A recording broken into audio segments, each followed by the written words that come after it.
बिस्मिल्लाहिर्रहमानिर्रहीम। अस्सलामु अलैकुम वरहमतुल्लाहि वबरकातुहू। आज हम बना रहे हैं एग फ्रेंच फ्राइज़। अगर आपको हमारी वीडियो अच्छी लगे तो लाइक करें और हमारे चैनल को सब्सक्राइब करें। तो शुरू करते हैं। बाउल में 500 ग्राम आलू डालेंगे। इनमें 2 अंडे डालेंगे। 1 टीस्पून लाल मिर्च का पाउडर, नमक हस्बे ज़ायका, 1/4 टीस्पून लहसुन पाउडर, हाफ़ टी स्पून कुटी हुई लाल मिर्च, half tea spoon chaat masala. इनको मिक्स करेंगे।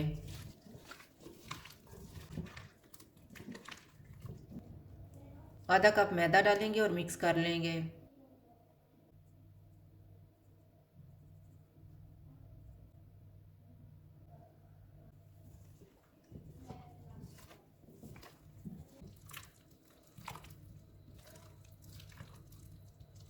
अब हम इनको फ्राई कर लेते हैं। ऑयल को मैंने गर्म होने के लिए रखा हुआ था। ऑयल गर्म हो गया है। चूल्हे को मैंने लो टू मीडियम रखा हुआ है।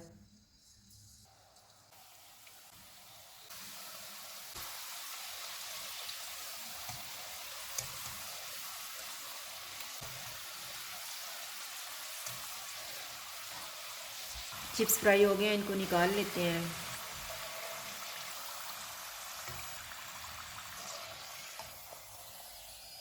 इसी तरह से बाकी भी फ्राई कर लेंगे। एग फ्रेंच फ्राइज़ तैयार है। अगर आपको हमारी वीडियो अच्छी लगे तो लाइक करें और हमारे चैनल को सब्सक्राइब करें। शुक्रिया। अल्लाह हाफ़िज़।